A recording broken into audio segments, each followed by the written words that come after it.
Hello, my name is Greta Lenz, and I'm a student of the University of South Florida Nurse Anesthesia Program. And for my nursing research and evidence based practice class, I'll be speaking to you about preeclampsia. Here's an overview of what I will be talking about. The practice issue that initiated the project is personal. I was diagnosed with preeclampsia during my pregnancy and felt very unprepared and unknowledgeable about the condition. My care team should have educated me and given me tools and interventions to help prevent preeclampsia. You can see in my face in the picture on the bottom left just how swollen I was compared to earlier in my pregnancy in the top left. And even at that moment when the picture was taken, I didn't know that I was at high risk for preeclampsia. Therefore, this project is aimed at reducing the risk of developing preeclampsia and educating patients who are at high risk. Hypertensive disorders in pregnancy complicate up to 10% of pregnancies worldwide, which makes them one of the most significant causes of maternal and perinatal morbidity and mortality, with approximately 60,000 deaths per year. For every preeclampsia related death, there are about 50 to 100 other cases of parturient who have near miss issues that don't end in death but still cause significant health risk and healthcare cost. Furthermore, the incidence of preeclampsia in the United States has increased by 25% in the last 20 years. For these reasons, I was interested in finding out what can be done to manage preeclampsia better and what interventions are most effective in preventing preeclampsia and hypertensive conditions.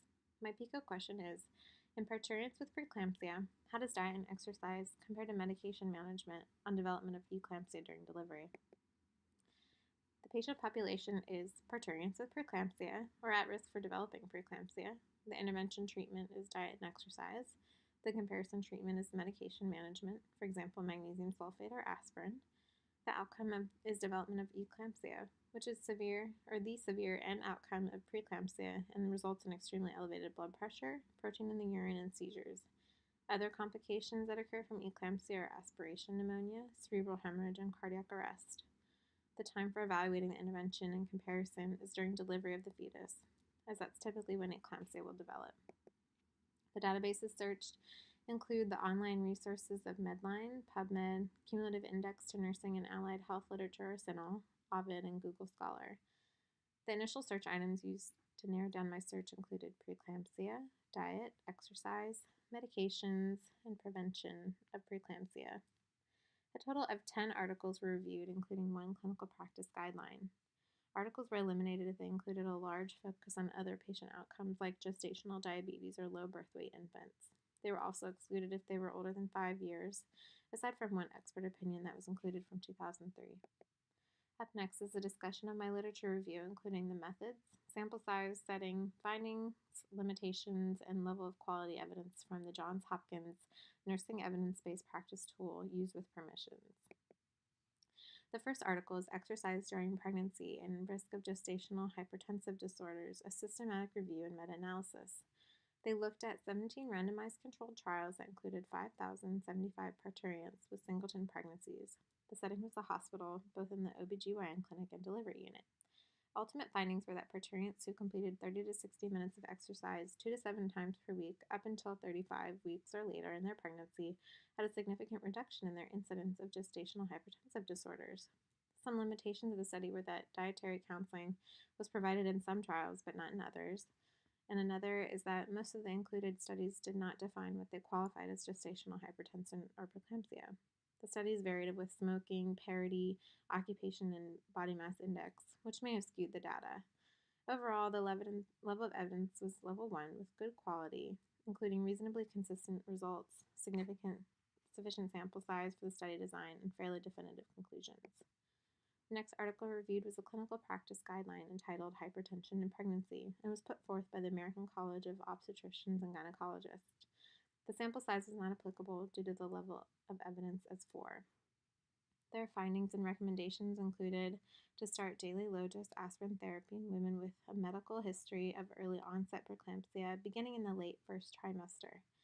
They did not recommend salt restriction or any weight loss regimen be implemented to control hypertension. And for pregnant women with persistent chronic hypertension and systolic blood pressure of at least 160 millimeters of mercury or higher, that they be placed on antihypertensive therapy.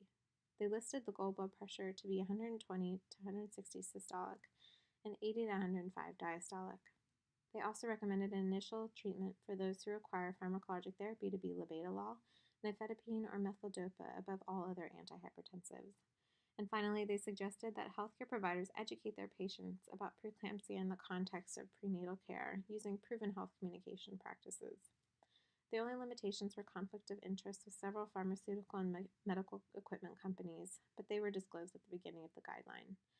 It was level evidence 4 and high quality as it was officially sponsored by a professional organization. The third article reviewed was new data about preeclampsia, some possibilities of prevention. The research method was non-research evidence, non-experimental study. The author examined a randomized prospective study, a large retrospective study, and a case report, but ultimately the author didn't disclose the official sample size. Digesterone is a synthetic progestational hormone without androgenic or estrogenic properties and has been postulated to help reduce the risk of preeclampsia. So this researcher was looking to find articles studying its effects. The setting was the hospital, and the findings, as reported by the author, were that women randomized to receive digesterone 30 to 40 milligrams per day by mouth had a decreased presentation of preeclampsia, and that it should be implemented from early pregnancy until 37 weeks of pregnancy. However, the data is not fully explained as to how the numbers were obtained, and the author only reviewed 3 research articles before making a very headstrong conclusion and recommendation for implementing digesterone daily in those at risk for preeclampsia. And more research with larger randomized controlled trials definitely need to be done before putting this intervention into effect. The evidence was level 3 and the quality rating was low, with little evidence, inconsistent results, and definitive conclusions cannot be drawn. The next article is Diet and Exercise for Preeclampsia Prevention in Overweight and Obese Women, Systematic Review and Meta-Analysis. The study included 23 eligible trials with 7,236 parturients in the hospital and clinic. They found that diet and exercise in overweight or obese pregnant women are helpful for reducing weight gain, but that those interventions do not reduce the risk of preeclampsia or hypertensive disorders of pregnancy. Limitations included a high risk of bias of blinding the participant and personnel conducting the investigations, and the results were only conclusive for overweight and obese women and do not apply to all parturients at risk for preeclampsia. Ultimately, the study is rated at level 3 with low quality.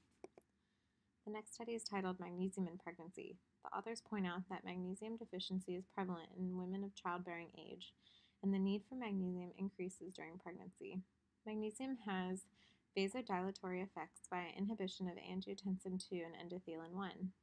The U.S. FDA recommendation for dietary magnesium, whether it be through supplements or diet, is 310 to 320 milligrams per day.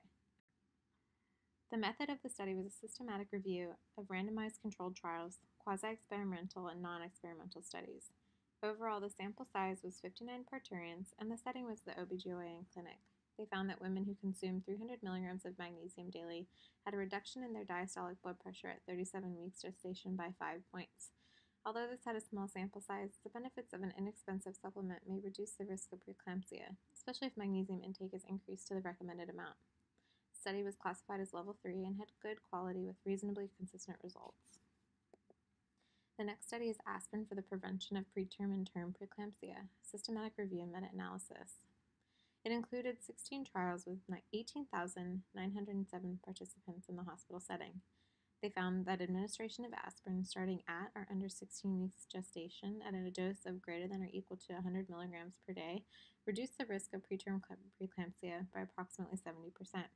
Limitations included that 8 of the 16 trials included were evaluated to be of poor or uncertain quality, and the authors did not address how to select women at risk for preeclampsia.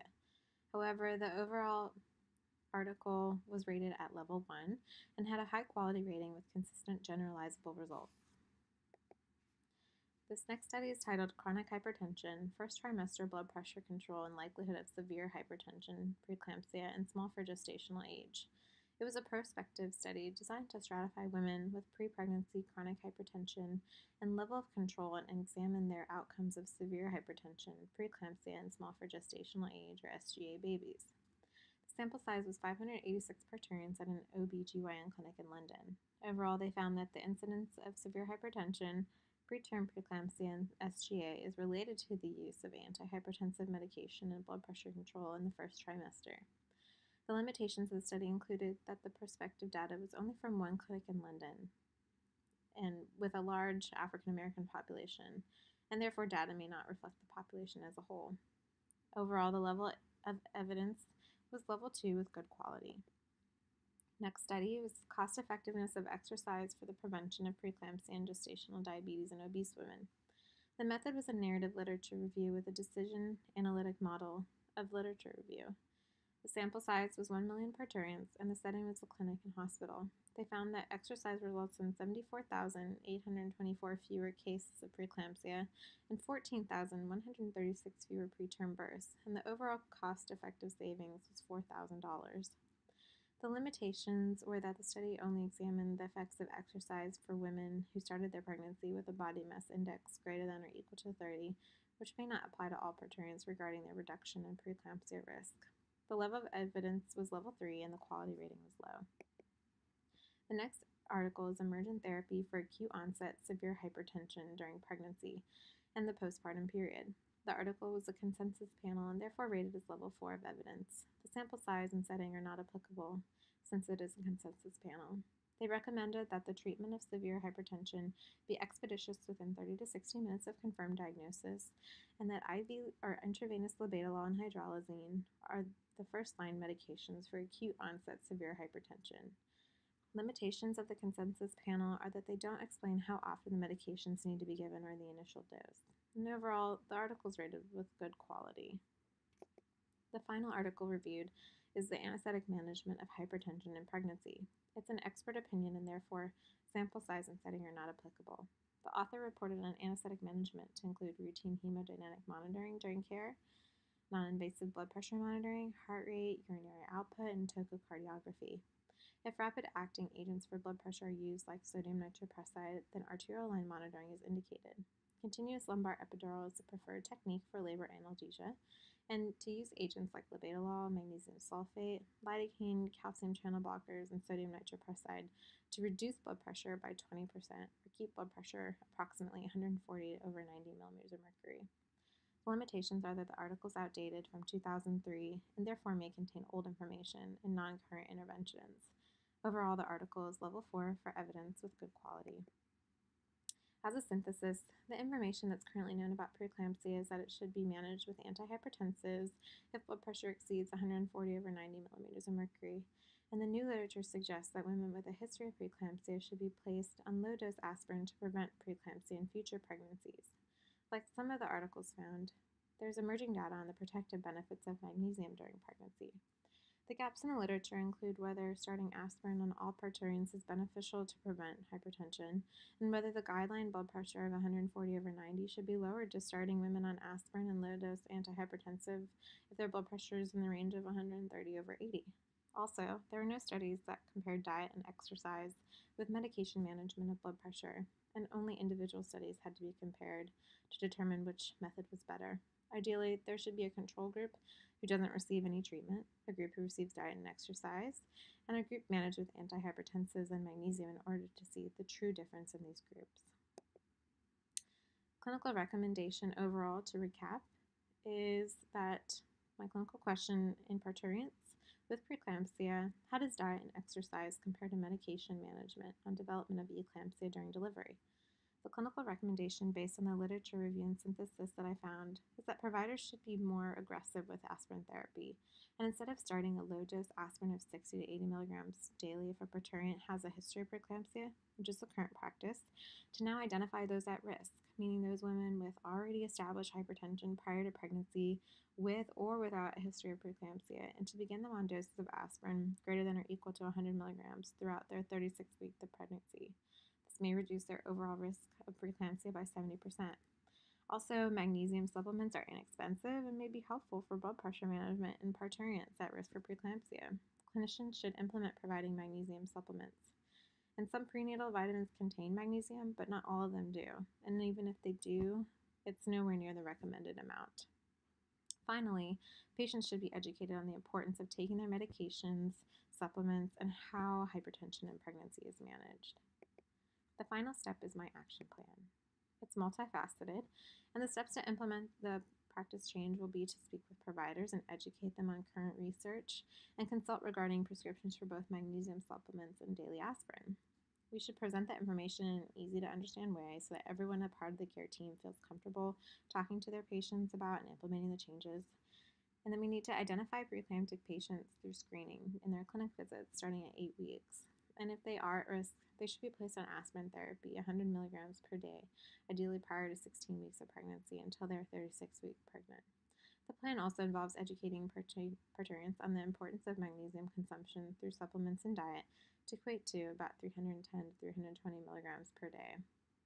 The anesthesia team is incorporated into the action plan during delivery with management of preeclampsia through administering magnesium sulfate IV and using vasodilators to prevent poor outcomes. We need to educate our high-risk patients regarding the supplements, medications, and the importance of taking them daily. And we need to educate them on the steps the care team will take should they acutely develop preeclampsia during their delivery. And finally, implement a chart review process so that no one is missed in the process. The practice setting for this action plan is the hospital and OBGYN clinic where parturients are cared for, and the people involved in implementation are OBGYN physicians, midwives, nurse practitioners, nurses, and nurse anesthetists during the acute phase of management. The project will be presented to team members as a hospital-wide quality improvement project to help improve patient outcomes.